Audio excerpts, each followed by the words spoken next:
شابة وحليبة، سيارة شابة وحليبة، سيارة شابة وحليبة. هادي معانا معنا سيارة 500,000. قال يقول سيارة شابة وحليبة، قال لي سيارة وناس الألمان ويحيى الناس الغربة والحراقة واللي ماتوا وكل الموند. قال لي مرسي عليك خويا.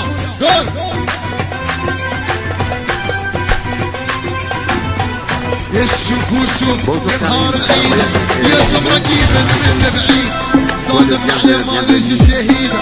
سيارة شابة وحليبة، سيارة شابة وحليبة.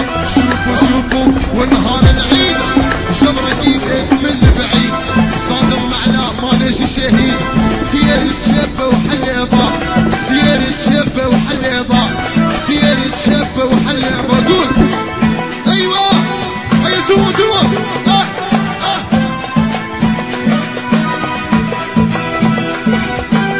يحيى نسرين وقعد سينا وناس وهران وعم شي المليون. يا زور يا لا فيكتوار يا ندخلها يا ضرب دار. Alors salam alaikum Karim Matmour, encore une fois merci de m'accorder une interview, surtout que tu viens d'arriver. C'est toujours toi, tu es disponible à Algeria Foot, tu es disponible pour les supporters qui sont de plus en plus nombreux après ta prestation face au Rwanda.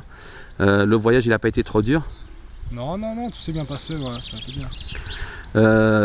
Félicitations déjà, un grand mabrouk pour le maintien de ton club. Je te dis la vérité, même moi qui vous suivais cette année, j'ai eu des moments de désespoir, tu t'en es rendu compte des fois quand...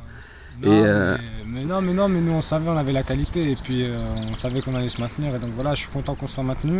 Je suis content que Antar soit maintenu avec Bochum. Et l'accession de Chadli. Voilà, l'accession de Chadli, donc voilà, c'est bien, on se reverra l'année prochaine. Oui, si tout le monde reste dans ces clubs, on se reverra l'année prochaine. Et justement, on va parler de ça. Toi, tu y as toujours cru et ce qu'il y a, c'est que vous êtes revenu en forme au bon moment, c'est-à-dire au moment de la reprise. Ouais, bah oui, mais je veux dire, nous sur les matchs retour, je crois que si on regarde les matchs retour, on a fini 7e ou 8e du championnat maximum. Donc voilà, c'est juste la première partie de championnat qui nous a... L'apprentissage de la D1. Ouais, qui nous a posé des problèmes parce que si en 3-4 mois, on a eu 3 entraîneurs. Et donc voilà, c'est sûr qu'il y avait des séquelles, il y a eu beaucoup de mouvements. Et donc voilà, c'est pour ça que ça nous a posé des problèmes.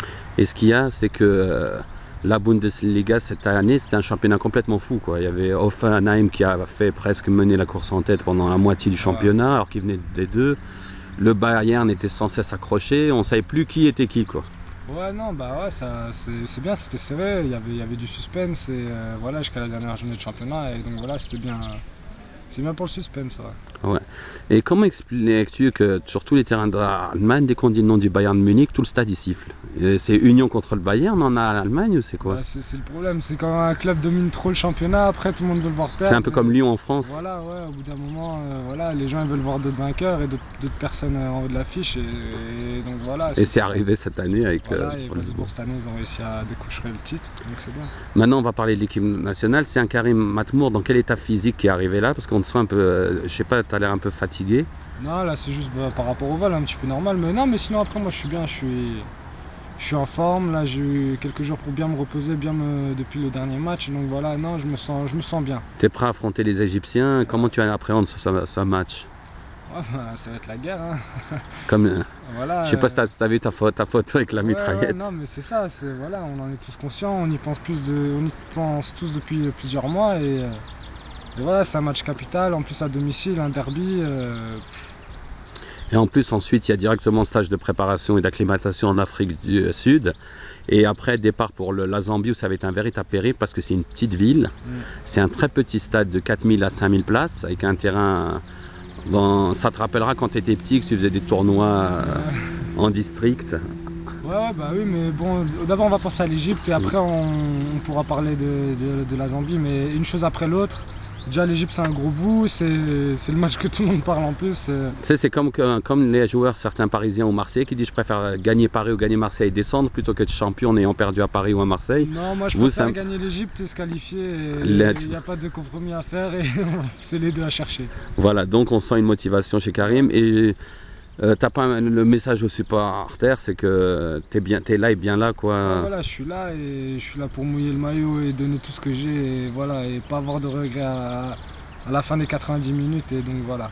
Moi, ce que je voudrais juste dire, c'est que bon, il y a les gens qui te connaissaient depuis toujours, qui t'ont supporté depuis toujours, dont je fais partie, mais bon, ça c'est perso, pas dans l'exercice de mes fonds en action. Et depuis le match du Rwanda, il y a toute une branche de supporters qui regardaient que les matchs d'équipe nationale. C'est les gens qui suivent pas trop les championnats et tout ça, qui ont découvert un joueur qui joue avec cœur, quoi. Contre Bon, le Rwanda, t'as rien lâché, t'as défendu, t'as attaqué, t'étais là de la première à 90e minute. À un moment, t'as fait une chute. Moi, je suis la vérité, j'étais devant ma télé, je fais ça y est, il est mort, le gars. T'as volé en l'air, tu t'es pris un panneau publicitaire psy que. Non mais après je veux dire je peux comprendre parce que jusqu'à présent j'ai pas réussi à, je suis honnête, hein, j'ai pas réussi à apporter mes performances que j'apporte en club, mais après c'est aussi voilà. Ce qu'il y a, c'est que maintenant tu as la maturité, tu as pris tes responsabilités. Voilà, j'ai pris mes responsabilités, voilà, et la confiance elle est là, je le sens à travers l'équipe et le staff, et donc voilà, c'est sûr qu'après ça change aussi mes performances sur le terrain. C'est clair qu'avant tu étais le jeune qui arrive, il y avait les anciens, il faut leur passer le ballon de ça, maintenant tu fais partie des cadres, quoi. On le sent même dans le jeu, même dans donc voilà, et je pense que j'ai encore beaucoup de choses à prouver, et même jusqu'au niveau professionnel, moi je sais encore que j'ai pas montré toutes mes qualités, et que je suis pas encore, j'ai une grosse marge de progression. Bah, c'est ta première saison en D1, voilà, t'as 23, 24 ans maintenant. Ouais, 23 ans bientôt. 23 ans, donc voilà, donc voilà, j'acquiers de la maturité et de l'expérience, et petit à petit, voilà, je lève mon niveau de jeu. Ben, moi, ce que je voudrais juste dire, c'est que je t'ai connu à Bourg, tu étais un petit jeune, mais tu n'as pas changé. La réussite et l'AD1, ça t'a pas changé. Tu es toujours le même, tu es toujours le Karim disponible.